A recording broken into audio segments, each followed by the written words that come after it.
Renungan Pagi bersama Allah di waktu fajar oleh Ellen G. White, 29 November 2022. Mari kita berdoa. Bapa kami yang di sorga, Allah pencipta langit dan bumi, laut dan segala isinya, Allah yang maha besar, maha kuasa, sumber segalanya, yang kami sembah selalu melalui anak-Mu yang tunggal, Yesus Kristus. Terpujilah Yesus, anak Allah yang maha tinggi, yang adalah pencipta, penebus, dan pemelihara kami. Pada pagi hari ini kami bersyukur boleh bangun dan berbakti, dan sebagaimana membaca dan mendengarkan nasihat firman-Mu, kiranya ini menjadi pembaharuan bagi kami semua. Beserta kami sepanjang perbaktian ini, kehendak-Mu yang jadi. Ampun kami akan dosa dan salah, karena kami berdoa hanya dalam nama anak Allah yang tunggal, Yesus Kristus, yang adalah Tuhan dan Juru Selamat kami. Amin. Renungan hari ini akan dibacakan oleh Saudari Valentina Silalahi. Kepada Saudari Velin, kami persilahkan. Terima kasih. Selamat pagi saya ucapkan untuk kita semua. Judul bacaan renungan pagi kita pada hari ini, Israel kuno, contoh kepedulian Allah. Ayat intinya, Aku akan melepaskan kamu dari segala dosa kenajisanmu, dan aku akan menumbuhkan gandum serta memperbanyaknya, dan aku tidak lagi mendatangkan kelaparan atasmu. Yehezkiel 36 ayat 29 dan 30. Prinsip-prinsip yang dibentangkan sebagai petunjuk kepada orang Israel harus diikuti oleh umat Allah sampai pada masa kesudahan. Kemakmuran sejati bergantung atas hubungan perjanjian kita dengan Allah selama-lamanya. Kita tidak akan dapat mengadakan pemaduan prinsip dengan jalan mengadakan persekutuan dengan orang-orang yang tidak takut kepadanya. Ada bahaya yang tetap bahwa orang-orang yang mengaku Kristen akan datang kepada pemikiran bahwa supaya dapat memengaruhi orang-orang duniawi, maka mereka sampai kepada satu hal yang tertentu mengadakan penyesuaian dengan dunia. Karena meskipun jalan yang seperti itu tampaknya dapat memberikan keuntungan-keuntungan besar, hal itu akan berakhir dengan kerugian rohani. Tuhan membuat perjanjian dengan Israel bahwa jika mereka mau mematuhi perintah-perintahnya, Dia akan memberi mereka hujan pada waktunya, tanah itu akan menghasilkan panen yang melimpah, dan pohon-pohon di ladang akan menghasilkan buahnya. Dia berjanji bahwa pengirikan mereka akan menghasilkan panen, hasil panennya akan bertahan sampai waktu tanam, dan mereka akan makan roti mereka sampai kenyang dan tinggal di tanah mereka dengan aman. Tetapi, jika mereka mengabaikan persyaratannya, Dia akan menganggap mereka tidak setia. Kutukannya datang atas mereka sebagai ganti berkat-Nya. Dia akan mematahkan kesombongan akan kekuasaan mereka dan akan membuat langit di atas mereka seperti besi dan bumi seperti kuningan. Mereka yang dengan egois menahan uangnya tidak perlu heran jika tangan Tuhan akan menghamburkannya. Tuhan dapat menghabiskan sarana yang telah Dia pinjamkan kepada para penata layanannya jika mereka menolak untuk menggunakannya bagi kemuliaan-Nya.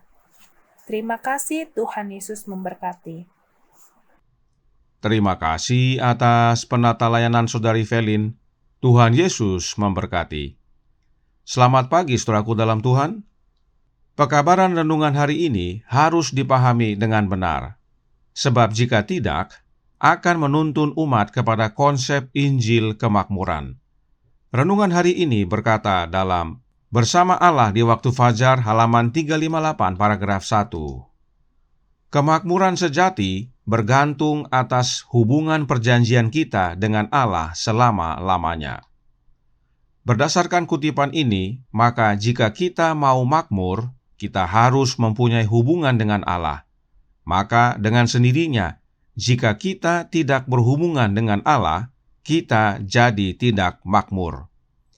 Hal serupa disampaikan juga dalam paragraf 2 renungan hari ini. Bersama Allah di waktu fajar halaman 358 paragraf 2. Tuhan membuat perjanjian dengan Israel bahwa jika mereka mau mematuhi perintah-perintahnya, Dia akan memberi mereka hujan pada waktunya, tanah itu akan menghasilkan panen yang melimpah, dan pohon-pohon di ladang akan menghasilkan buahnya. Jelas dikatakan bahwa jika menurut perintah-perintah Tuhan, maka Israel akan makmur, yaitu kemakmuran sejati. Apakah sebenarnya kemakmuran sejati itu? Mari kita lihat penjelasan Roh Nubuat, sebab Roh Nubuat dapat menjelaskan dirinya sendiri. Suratnya nomor 107 tahun 1898 paragraf 14 menyatakan, "Akankah saudara dan saudariku diyakinkan bahwa tidak akan pernah ada kemakmuran sejati bagi jiwa manapun dalam lingkaran keluarga kecuali kebenaran Allah, hikmat kebenaran memimpin?" Kemakmuran sejati itu adalah bila kebenaran Allah, hikmat kebenaran yang memimpin. Siapakah kebenaran Allah itu? Kita baca Christian Education halaman 148 paragraf 1 berkata, "Jika Kristus terbentuk di dalam yang adalah pengharapan akan kemuliaan, maka kebenaran Allah akan bertindak atas temperamen alami Anda sehingga agen transformasinya akan dinyatakan dalam karakter yang berubah." Kebenaran Allah adalah Yesus Kristus. Sebab memang Yesuslah yang mengubahkan karakter kita. Bila kita memiliki kebenaran Allah, maka transformasi karakter menjadi bagian kita. Lalu, bagaimana dengan hikmat kebenaran? Hikmat kebenaran sudah pasti Yesus juga. Perhatikan dikatakan dalam Selected Messages buku ketiga halaman 151 paragraf 1. Rencana keselamatan telah dinyatakan dengan jelas di dalam firman Allah, tetapi hikmat dunia terlalu banyak dicari dan hikmat kebenaran Kristus terlalu sedikit. Jelas bahwa hikmat kebenaran tersebut adalah Kristus. Dan memang hikmat Allah adalah Kristus sebagaimana 1 Korintus 1 ayat 24 nyatakan, dan kebenaran itu adalah Yesus Kristus. Yohanes 14 ayat 6. Jadi, kemakmuran sejati itu adalah jika Kristus yang memimpin dalam hidup kita. Kemakmuran sejati itu bukan harta dunia dan uang dunia. Oh, bukan. Kemakmuran sejati adalah Kristus. Karenanya penting sekali memahami pekabaran renungan hari ini, agar umat jangan salah arah. Dalam penjelasan yang lain dikatakan, membina pendidikan sejati halaman 160 paragraf 3. Allah menyatakan dalam hukumnya prinsip-prinsip yang menjadi dasar seluruh kemakmuran sejati, baik untuk bangsa-bangsa maupun untuk perorangan. Jadi, prinsip kemakmuran sejati ada dalam hukum Allah, dan satu-satunya manusia yang telah menghidupkan hukum Allah dengan sempurna adalah Yesus Kristus. Roh Nubuat berkata dalam The Ministry of Healing halaman 180 paragraf 2, Yesus telah menghidupkan satu kehidupan penurutan yang sempurna kepada hukum-hukum Allah, dan dalam hal ini Ia memberi satu teladan kepada umat manusia. Karenanya, saudaraku dalam Tuhan, kemakmuran sejati itu adalah bila kita dipimpin oleh Yesus.